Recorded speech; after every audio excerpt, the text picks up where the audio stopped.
Bapak, Ibu, dan saudaraku yang terkasih dalam Kristus, kisah Maria dan Marta, secara spontan ketika kita mendengarkannya, itu seolah-olah ingin mempertentangkan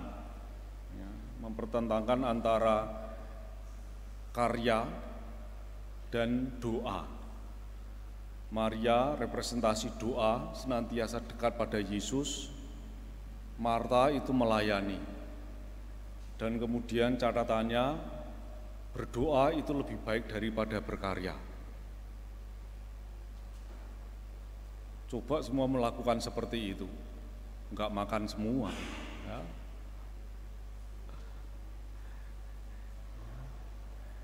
Maria dan Marta, kisah Maria dan Marta, ini bukan kisah pertentangan antara karya pelayanan doa dan karya pelayanan melayani tindakan, bukan itu. Dari awal Yesus tidak mempertentangkan, dari awal Yesus menerima semuanya. Ketika dia singgah di rumah Marta, Maria mendengarkan, Marta kemudian melayani. Yesus menerima semuanya. Yesus menerima semuanya. Persoalan terjadi justru ketika ada keiri hatian. Persoalan terjadi ketika melayani itu kemudian diwarnai dengan semangat persaingan. Aku sibuk seperti ini, Maria hanya duduk seperti itu saja. Padahal kita sama-sama wanita. Dalam diri Marta itu sudah mulai ada persaingan, dia dengan saudarinya. Sudah mulai persaingan seperti itu, ada keiri hatian, kemudian mencoba menggunakan kekuasaan untuk memukul Maria. Harusnya kalau sesama saudara kan tinggal dijawil saja tuh ya. Ayo ikut melayani. Tetapi mencoba menggunakan kekuasaan melalui Yesus. Yang berkuasa di situ adalah Yesus. Tuhan, Engkau tidak Engkau diam saja membiarkan diriku melayani sementara dia duduk di situ saja. Marta mencoba memprovokasi dan ingin menyalahgunakan kekuasaan untuk memukul. Maka kata Yesus, Marta, Marta, engkau menyusahkan dengan banyak perkara, padahal satu hal saja yang perlu dan Maria telah memilihnya. Yang dimaksud dengan kata-kata Yesus ini adalah Marta itu yang semula melayani, itu karena diwarnai oleh semangat persaingan, maka kemudian tidak fokus lagi pada pelayanannya. Pelayanannya itu harusnya terfokus pada pribadi Yesus. Tetapi karena ada semangat semangat persaingan, maka pelayanannya itu kemudian tidak terfokus lagi. Bahkan kemudian ingin menggunakan kata-kata sabda Yesus, kekuatan Yesus untuk menyalahkan orang lain, menjatuhkan orang lain.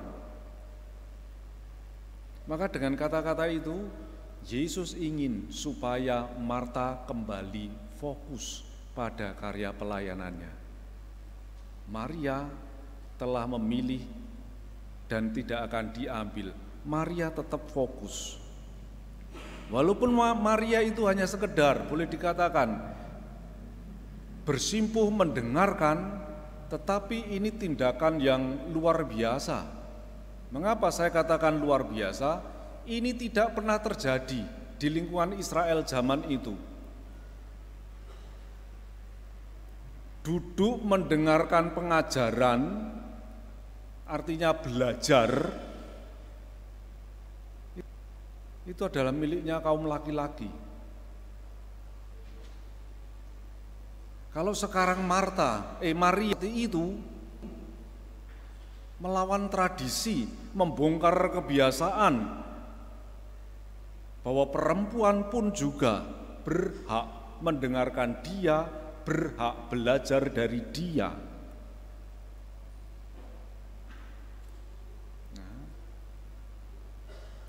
Maka kembali, kisah ini tidak mempertentangkan antara karya dan doa, tetapi sungguh justru keduanya itu harus bersinergi, dua-duanya. Dan semuanya ada di dalam gereja. Semuanya ada di dalam gereja. Bapak Kardinal sebelum menjadi kardinal kan sempat menjadi vikaris apostolik di Keuskupan Bandung. Kemudian sempat juga ke Biara Lembang, Karmel Lembang. Di sana kan para biarawatinya itu kan para pendoa. Mereka tidak ada karya melayani, itu enggak ada. Karya mereka itu adalah doa.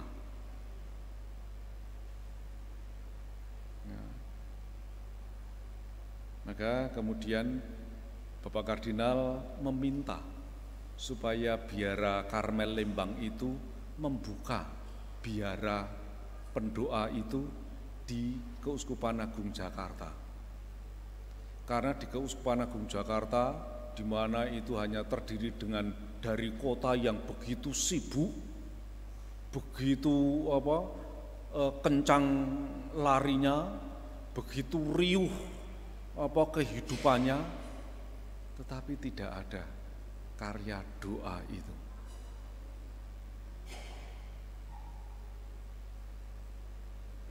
Bapak Kardinal pengen supaya gereja itu jangan meninggalkan itu, bahwa di tengah kesibukan, di tengah riuh rendahnya situasi kehidupan, tetap harus ada karya doa. Di sana tetap harus ada. Maka kemudian sejak tahun berapa itu, sebelum Covid, sudah dimulai. Di sana ada Biara Karmel. Karyanya adalah berdoa. Karyanya berdoa. Ya. Di Keuskupan Agung Semarang itu sudah ada. Itu di Gedono, itu untuk yang putri-putri, untuk yang perempuan. Kalau yang laki-laki itu ada di Rowoseneng. Mereka berdoa, tradisi berdoa mereka itu tidak hanya 5 waktu, tapi 7 waktu. Maka tradisi doa 7 waktu itu sebetulnya sudah hadir di dalam lingkungan gereja itu sejak tahun 300. Ya, sejak tahun 300 di Kristen-Kristen awal ketika mulai Santo Benediktus mulai hidup eremit di padang pasir, di padang gurun. Kehidupan doa itu mulai ditekuni supaya keramaian, keriuh rendahan hidup dunia ini tetap terimbangi juga dengan doa. Syukur pada Tuhan, dalam beberapa tahun terakhir ini kemudian gerakan doa Angelus. Doa Angelus itu didoakan jam berapa saja? Jam 6 pagi, jam 12 siang, jam 6 sore. Di sini semuanya mendoakannya. Jam 6, jam 12, jam 6 sore. Ya Romo, tadi kan sudah berdoa. Nah, iya tadi kan sebelum misa doa dulu. Ya. Ini juga seperti itu. Supaya kehidupan kita itu tidak hanya sepenuhnya itu kerja aktif wae, tetapi juga kita harus tahu di mana kita berpijak dan kemana arah karya kita itu kita jalankan. Tidak lain dan bukan adalah kepada Tuhan. Maka dari kisah Maria dan Marta ini kita diajak untuk menyeimbangkan antara kehidupan karya dan kehidupan doa.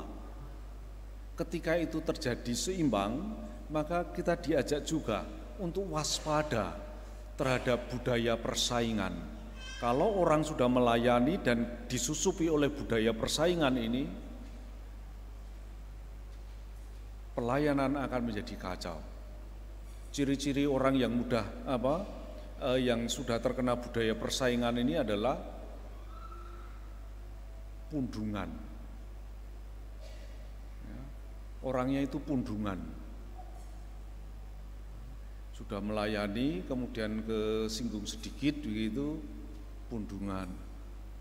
Ya, sudah latihan kur, nyanyi di gereja, sudah bagus dan lain sebagainya, pastornya lupa mengucapkan terima kasih. Nanti nggak usah tugas lagi. Pundungan. Karena kemudian fokusnya itu tidak pada pribadi Yesus. Ini kalau pelayanan sudah tersusupi dengan budaya persaingan itu. Dia aja yang nyanyinya kayak ituan aja diucapi terima kasih. Kita yang sudah latihan nyanyinya bagus tidak diucapi terima kasih. Itu karena mempersaingkan. Fokusnya kemudian sudah bukan pada pribadi Yesus lagi. Ya. Dan ini dalam kehidupan keseharian, ya, ketika kita tidak membiarkan budaya persaingan hadir, maka akan hadir dalam wujud yang namanya keramah tamahan. Bacaan pertama hari ini mengisahkan soal keramah tamahan Abraham. Dihadiri 3 tamu. Apa yang dilakukan Abraham? Mempersiapkan segalanya. Dia ramah, menerima, menjamu dan lain sebagainya. Ya. Itu budaya Israel zaman itu. Mungkin juga budaya kita zaman dulu. Zaman sekarang masih seperti itu enggak ya?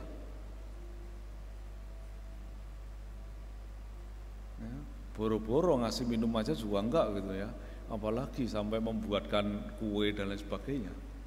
Tidak. Ya, tetapi yang menjadi penting adalah keramah tamahan ini. Dan sungguh keramah tamahan ini dalam kisah Abraham akhirnya mendatangkan berkatnya tersendiri yang tidak terduga. Tahun depan engkau akan ketemu lagi dengan saya, dan pada saat itu istrimu akan mempunyai seorang anak. Sesuatu yang tidak terduga, berkat itu hadir. Dan pintunya melalui keramah tamahan. Berkat itu dari Tuhan, pintunya keramah tamahan itu tadi. Ya. Maka baik, mari kita kembangkan keseimbangan hidup antara karya dengan doa. Ya, kalau kita hanya sekedar melayani tanpa doa, maka kita hanya akan menjadi pekerja sosial. Kalau kita hanya berdoa tanpa melayani, ya omong kosong doanya. Tapi biarkanlah semuanya itu menjadi seimbang, termasuk juga biar juga hadir dalam kehidupan keseharian kita dengan keramah tamahan itu tadi. Dan biarkanlah itu menghadirkan berkat tersendiri yang mungkin tidak bisa kita duga hari ini. Relasi yang kita bangun dengan sesama, semakin banyak relasi dengan sesama, membangun relasi pertemanan dengan banyak orang, itu yang akan mendatangkan berkat juga bagi kita semua. Tuhan Yesus memberkati.